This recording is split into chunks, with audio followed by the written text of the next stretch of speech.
Assalamualaikum warahmatullahi wabarakatuh kepada hadirat yang dirahmati Allah sekalian yang sedang menyaksi video kami pada malam ini. Kami kumpulan 3 ingin menerangkan kepada anda satu tajuk, iaitu surah makna di dalam surah Al-Fatihah ayat ketiga, iaitu Ar-Rahmanur Rahim. Di dalam video ini kami menerangkan kepada anda dari segi tata bahasa Arab, huraian sudut tadabbur tafsir, serta ada beberapa kisah yang diceritakan di dalam ayat tersebut serta pengajaran ayat. Mari sama-sama kita saksikan. Assalamualaikum warahmatullahi wabarakatuh. Nama saya Muhammad Nur Syukri Aiman, nombor metrik D1831160. Saya daripada kumpulan J1 akan membuat review tentang daripada ayat surah Al-Fatihah ayat 3. Baiklah, apa yang saya dapat kita tahu daripada review video tu, dalam video tu kita dapat lihat kita nak dapat mengetahui maksud Fatihah tu sendiri. Dalam video tu sendiri, maksud Fatihah itu adalah yang kita dapat fahami adalah sesuatu yang dibuka. Apakah sesuatu yang dibuka itu? Okey. Kalau kita perasan ditambah al kerana ia membawa maksud yang tersirat. Maksudnya apa yang terbuka? Maksudnya segala-galanya ia terbuka. Tak kiralah daripada segi rezeki, kehidupan, semua terbuka apabila kita mengamalkan surah Al-Fatihah ini. Baiklah. Dalam kita boleh tengok daripada point yang kita dah keluarkan daripada review video YouTube tadi, kita boleh tengok di sini. Harus fahami kandungan Fatihah dari ayat 1 hingga habis. Kenapalah kita kena faham sangat? Kenapa kita tak boleh baca saja? Okey, apa kita dapat tahu sini? Persoalan dari surah Fatihah itu sendiri. Kenapa kebaikan surah Fatihah ini tidak dapat kita capai? Maksudnya, kita dapat tengok sepatutnya orang yang mengamalkan dengan surah Fatihah ni, dia punya rezeki dibuka, dia punya kesihatan diberikan, segala nikmat diberikan. Sebab apa? Surah Fatihah ni apa kita dapat tahu ialah membuka rezeki, pembuka kehidupan kita Sebab tu kenapa surah tu diletakkan di pertama sekali. Baiklah, persoalan tu kenapa kita tak dapat buka rezeki kita? Sebab apa? Kita tak faham surah tu. Just kita macam baca saja tanpa kita faham maksudnya. Kalau kita tengok daripada zaman dulu, zaman para sahabat, zaman Nabi dulu kita tengok ada para sahabat menggunakan surah Al-Fatihah hanya untuk mengubati seorang. So, kata apa, surah Fatihah ni kalau kita amalkan, kita fahami dia, ia sangatlah membuka peluang, sebenarnya buka rezeki kita. Sebab apa? Setiap amalan yang setiap perbuatan yang dimulai dengan bismillah, ia digelar taqwa. Boleh kita tengok dalam slide itu sendiri. Setiap perbuatan yang dimulai dengan nama Allah, maka perbuatan itu disebut dengan taqwa. Satu lagi, kenapa kita kena fahami sendiri surah Al-Fatihah ini? Kerana ia dibuka dua peluang dalam hidup. Apa dia peluang itu? Lahirnya kemudahan di dunia ini. Maksudnya kemudahan itu apa? Dimudahkan segala-galanya. Rezeki dibuka, hati pun senang. Maksudnya sentiasa ada jalan tu. Yang kedua tu pula adalah akan dibuka solusi untuk keluar dari kesusahan. Maksudnya memang kata apa? Jalan tu open. Okey. Okey, itu daripada saya dan seterusnya akan disambung oleh sahabat saya. Okey, sekian. Assalamualaikum warahmatullahi. Terima kasih. Assalamualaikum warahmatullahi taala wabarakatuh. Nama saya Abdul Rashid Mukmin bin Jasni, nombor metrik D1931175, kumpulan bahasa Arab grup 1. Pada hari ini saya akan membentangkan Bismillahirrahmanirrahim. Setiap perkara yang dimulai dengan Bismillahirrahmanirrahim dianggap sebagai satu ibadah. Contohnya ketika kita makan, kita memulai dengan lafaz Bismillahirrahmanirrahim, maka di situ dianggap sebagai satu ibadah dan terdapat nilai keberkatan padanya. Contoh lain pula ketika kita memakai kasut, kita memulai dengan lafaz Bismillahirrahmanirrahim, ia juga dianggap sebagai satu ibadah. Ar-Rahman serta Ar-Rahim. Ar-Rahman, Allah Maha Pemurah. Allah mempermudahkan urusan kita di dunia. Ar-Rahim pula, Allah Maha Penyayang. Allah memberi ganjaran terhadap pekerjaan yang kita lakukan. Apa yang membezakan Ar-Rahman serta Ar-Rahim? Ar-Rahman, Allah mempermudahkan urusan semua orang di atas dunia, tidak kira orang itu orang Islam maupun bukan orang Islam. Manakala Ar-Rahim, Allah Maha Penyayang, Allah memberi ganjaran terhadap pekerjaan yang kita lakukan hanya kepada orang Islam sahaja. Alhamdulillah. Alhamdulillah pula ialah cara kita berterima kasih kepada Allah Subhanahu Wa Taala terhadap apa yang Allah telah berikan kepada kita. Apa yang membezakan hamdu dengan syukran? Hamdu dan syukran kedua-duanya ialah lafaz berterima kasih. Tetapi hamdu ialah lafaz kita berterima kasih terhadap satu pemberian yang kita minta maupun kita tidak minta. Contoh pemberian yang kita tidak minta ialah Allah Subhanahu Wa Taala memberi kita nafas, yang mana kita tidak minta pun tiap-tiap hari kita untuk bernafas, tetapi Allah Subhanahu Wa Taala memberikan kita nikmat bernafas tiap-tiap hari. Maka kita perlu mengucapkan alhamdulillah sebagai tanda kita berterima kasih terhadap Allah Subhanahu Wa Taala terhadap nikmat yang Allah telah beri kepada kita. Manakala syukran pula adalah cara kita berterima kasih terhadap pemberian yang kita minta. Contohnya kita meminta kepada kawan kita pensel dan kawan kita memberikan pensel tersebut, maka kita mengucapkan kepadanya syukran sebagai cara kita berterima kasih kepada kawan kita. Maka itulah perbezaan di antara hamdu dan syukran. Sekian daripada saya. Assalamualaikum warahmatullahi taala wabarakatuh. Assalamualaikum warahmatullahi wabarakatuh. Nama saya Azhar Al-Asawad bin Abang Rosli, nombor metrik D19312456. Baiklah, hari ini saya ingin mereviewkan ataupun menceritakan maksud tersirat di sebalik surah Al-Fatihah ayat ketiga. Tetapi ayat ketiga ni adalah berkait rapat dengan ayat kedua tentang kesyukuran. Okey. Ada tiga hal penting dalam ayat yang kedua, iaitu tentang kesyukuran. Yang pertama, ketika dalam kalimat hamdu untuk bersyukur dalam berdoa,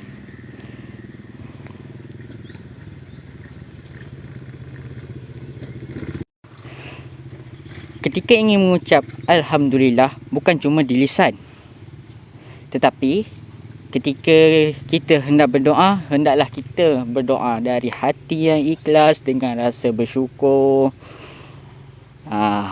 rasa nikmatnya bahagia hidup di dunia, dapat makan, dapat minum, dapat bahagia sama-sama dengan keluarga, sama kawan-kawan.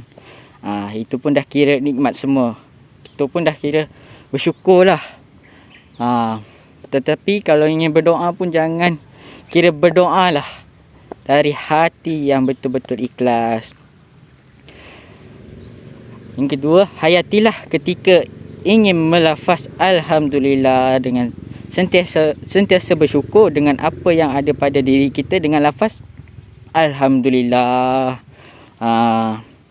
Okey, kepentingan yang kedua, potongan ayat al adalah untuk sikap ketika berdoa. Jangan dimasuki dengan perkara yang tidak berfaedah lah, ataupun yang tidak baiklah dalam doa. Sebab al merupakan adalah sikap ataupun perbuatan. Itu je lah. Okey, yang ketiga, Rabbil Alamin, yang bermaksud memberikan pesan keyakinan dalam nikmat yang diberikan oleh Allah. Rabbi adalah sifat Allah yang berkait dengan makna rububiyah. Al-Alamin bermaksud satu kehidupan, berasal daripada kata alamin ataupun alam. Okey, sekian, terima kasih. Assalamualaikum warahmatullahi wabarakatuh. Nama saya Muhammad Izzuddin bin Saharuddin. Nombor metrik D19311986. InsyaAllah saya akan sambung pula kepada maksud al-alamin. Maksud al-alamin di sini ialah banyak alam. Banyak alam, termasuklah alam kita, alam manusia, alam malaikat, alam jin, alam haiwan dan banyak lagi. Okey. Seterusnya maksud Rabbil Alamin, iaitu gabungan di antara perkataan Rabb dan Al-Alamin menjadi Rabbil Alamin. Di sini membawa dua maksud ataupun dua pesanan kepada kita. Yang pertama, jaminan dari Allah untuk memberikan segala yang kita perlukan baik di dunia maupun di akhirat. Ini bertepatan dengan maksud Rabb sebagaimana yang diterangkan oleh kawan saya sebelum ini, iaitu Rabb ni adalah sifat Allah yang terkait dengan makna rububiyah, yang menunjukkan sifat pemberian Allah kepada segala kebutuhan kita manusia. Okey, yang kedua, maksud Rabbil Alamin ini adalah penegasan agar tidak bersikap sombong dengan nikmat yang diberikan. Hal ini kerana Al-Alamin di sini kan menunjukkan banyak alam. Jadi sekiranya alam meminta kepada Allah, Allah boleh berikan, apatah lagi cuma kita ini sebagai manusia. Okey, itulah maksud bagi Rabbil Alamin. Seterusnya kita masuk kepada beza pemberian manusia dengan Allah. Okey, beza di sini adalah saya bagi contoh supaya senang kita nampak. Okey, kalau manusia kita berikan sesuatu kepada kawan kita. Kita bagi duit contohnya. Jadi kawan kita kata apa? Terima kasih. Okey, bila dia cakap terima kasih, adakah kita bagi lagi duit ataupun sama-sama okey pergi? Rasanya sama-sama, lepas tu terus pergi. Okey, itu manusia. Tapi kalau Allah lain. Kalau sekiranya Allah berikan kepada kita sesuatu, lepas tu kita bersyukur. Maksudnya kita bersyukur dengan apa yang Allah berikan kepada kita, maka Allah tambah. Nampak di situ. Okey, jika manusia diberi cakap berikan sesuatu, cakap terima kasih, dah kat situ je habis. Sama-sama habis. Tapi Allah bila Allah berikan kita sesuatu nikmat, kita bersyukur dan Allah tambah itu. Dan perkara ini akan diterangkan dengan lebih jelas oleh kawan saya selepas ini. Sekian, terima kasih dari saya. Assalamualaikum warahmatullahi wabarakatuh. Nama saya Muhammad Zikri Zudin Muhammad Saleh di 193-1733. Jadi saya akan sambung membentangkan rakan saya tentang berkaitan dengan ayat yang ketiga dalam surah Al-Fatihah. Yang mana kita tahu dalam surah Al-Fatihah ini ayat-ayatnya terkait rapat dengan ayat yang sebelumnya. Jadi rakan saya juga dah menceritakan tentang ayat yang kedua dan ayat yang pertama secara ringkas. Jadi kita akan masuk pada ayat yang ketiga.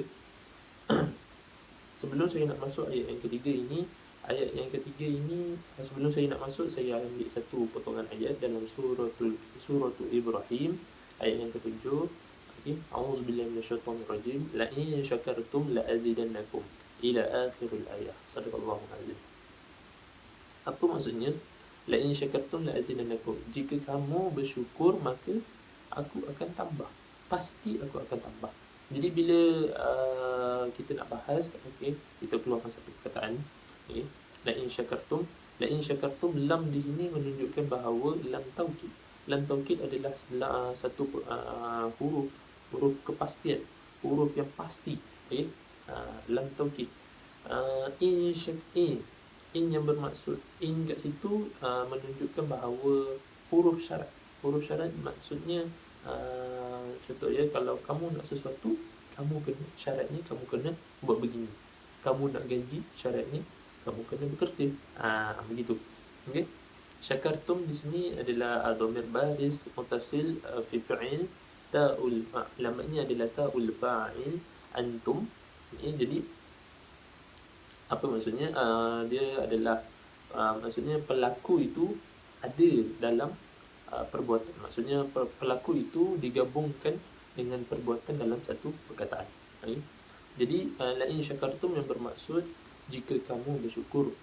Pasti jika kamu bersyukur, la azidannakum. La kat sini sama dengan la azidannakum. La kat sini bersama dengan la atau lam taukid dan juga azida yang bermaksud fi'il mudhari' ana. Azida yang bermaksud aku tambahkan. Nak dia ada dua nun kat situ. Dia ada nun syaddah nun syaddah berbaris fathah. Jadi dia, kalau kita pecahkan dia jadi dua nun, okey. Dua nun ni adalah nun taukid juga. Nun taukid samalah dengan nun dia menunjukkan kepada kepastian. Okey, la'azidannakum yang bermaksud kum itu dhamir lah, dhamir kepada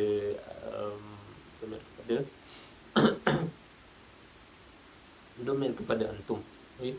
Jadi la kat sini maksudnya apa?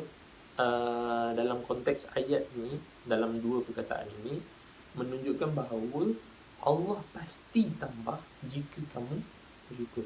Bahkan Allah ulang banyak kali huruf taukid, bermaksud memang Allah nak pastikan, memang betul-betul pasti yang tiada ragu-ragunya bahawa Allah akan tambah jika kamu bersyukur.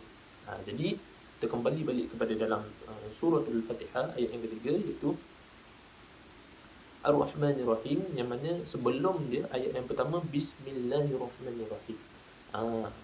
Kalau Bismillahirrahmanirrahim, kalau kamu buat satu perkara, okey, dengan nama suatu perkara kerana Allah SWT secara total, secara keseluruhan, Allah akan bagi dunia Ar-Rahmanir-Rahim, Ar-Rahman, dan juga Allah akan bagi akhirat Ar-Rahim. Okey.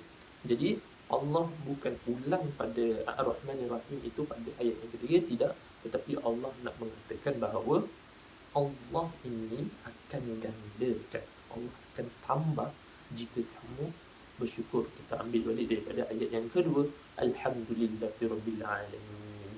Jadi itulah perbahasan, itulah maksudnya yang secara secara ringkas yang kita faham bahawa Ar-Rahmanir-Rahim di sini bukanlah pengulangan ayat, tetapi Ar-Rahmanir-Rahim di sini menunjukkan bahawa Allah itu nak tambah. Jika kamu bersyukur, Allah akan tambah. Okay? Kamu bersyukur, Allah akan tambah nikmat di dunia dan juga di akhirat. Ar-Rahman di dunia dan juga Ar-Rahim di akhirat. Wallahu a'lam bishawab.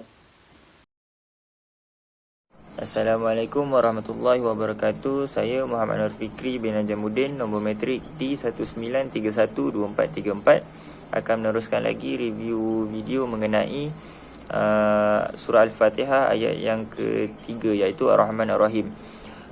Konsep Ar-Rahman Ar-Rahim ini hampir sama seperti yang sahabat kita bicarakan tadi, iaitu la in syakartum la azidanakum.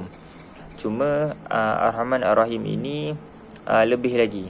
Sekiranya kita Alhamdulillahirabbil alamin, kita bersyukur dan tak membezakan nikmat yang Allah berikan, dan kita bersyukur secara total.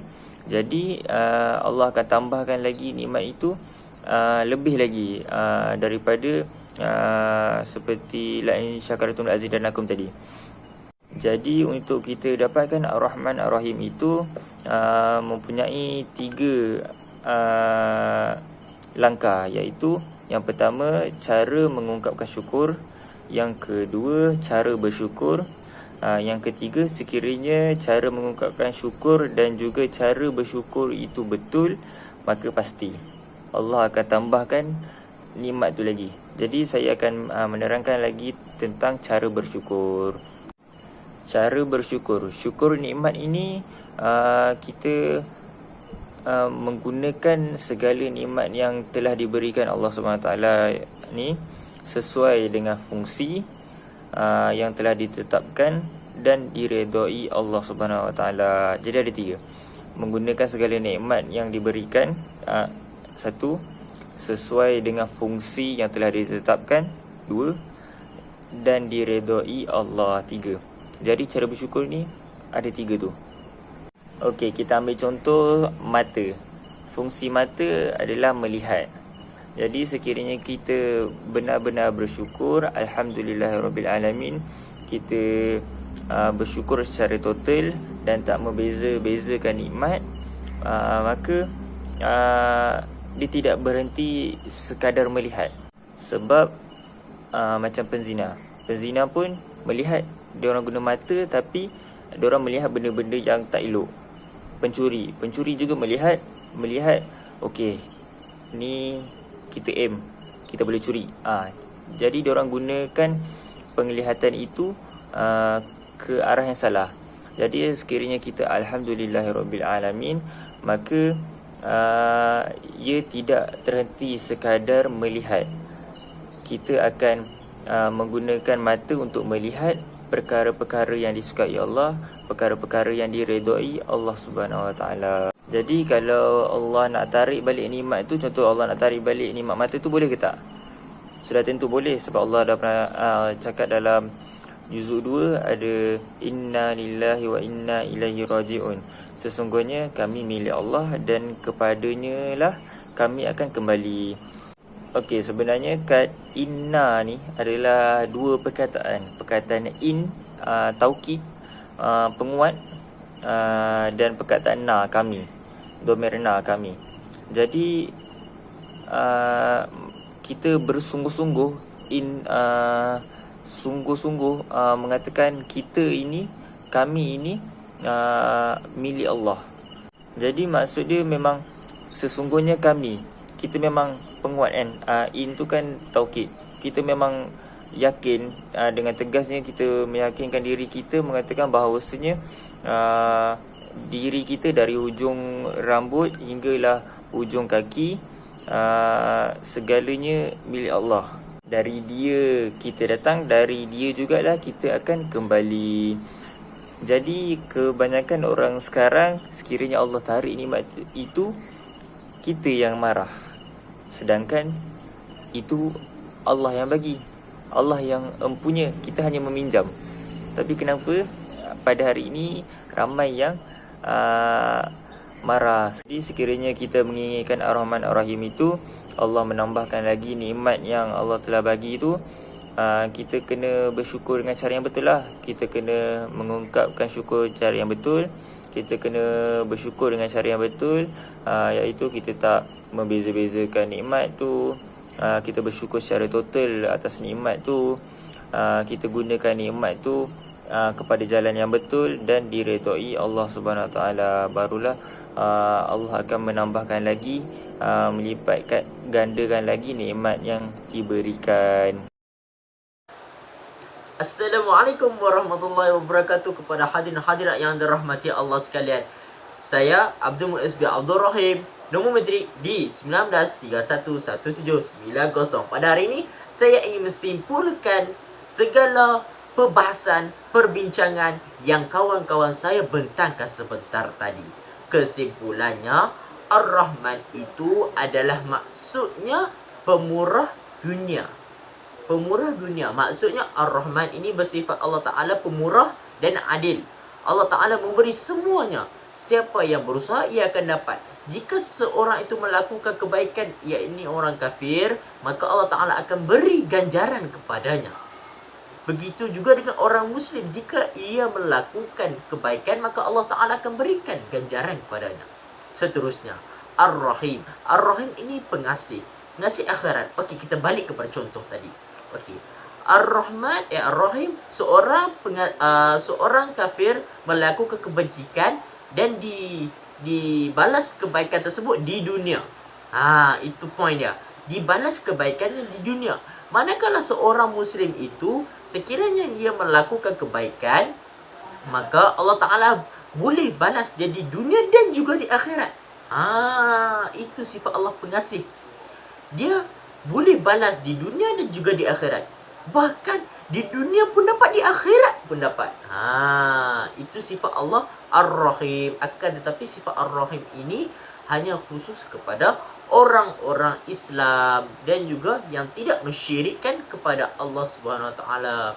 Di sini kita telah menunjukkan bahwasanya Allah Subhanahu Wa Taala itu Maha Adil akan setiap perkara yang diciptakannya, yang dijadikan olehnya. Justru kita seharusnya bersyukur kerana dengan nikmat Allah Subhanahu Wa Taala ini kita dapat tanpa kita sedari, tanpa kita meminta ataupun menyedarinya. Bahkan apabila kita syukur nikmat tersebut, maka Allah Subhanahu wa taala akan lipat gandakan lagi nikmat tersebut. Masya Allah. Oleh demikian itu, kalimah Ar-Rahmanur Rahim ini memberi kesan kepada kita bahawasanya sifat Allah Subhanahu wa taala itu adalah Maha Pemurah, Maha Pengasih, Maha Halus dan Maha Kaya. Jadi kita janganlah sombong dengan apa yang kita ada. Kerana apa yang kita ada di dunia ini bukanlah kita punya. Kerana kita hanya dijadikan olehnya. Segala penciptaan, segala nikmat-nikmat di dunia ini Allah Ta'ala yang punya. Allah Ta'ala boleh saja ambil nikmat tersebut, tarik nikmat tersebut dari diri kita. Jadi janganlah sombong dengan apa yang kita ada. Akhir kalam, ambil beras, buang jerami. Sambil itu, tangkap ikan. Habis sudah pembentangan kami. Salah silap mohon dimaafkan. Wabillahi taufiq wa hidayah. Wassalamualaikum warahmatullahi wabarakatuh.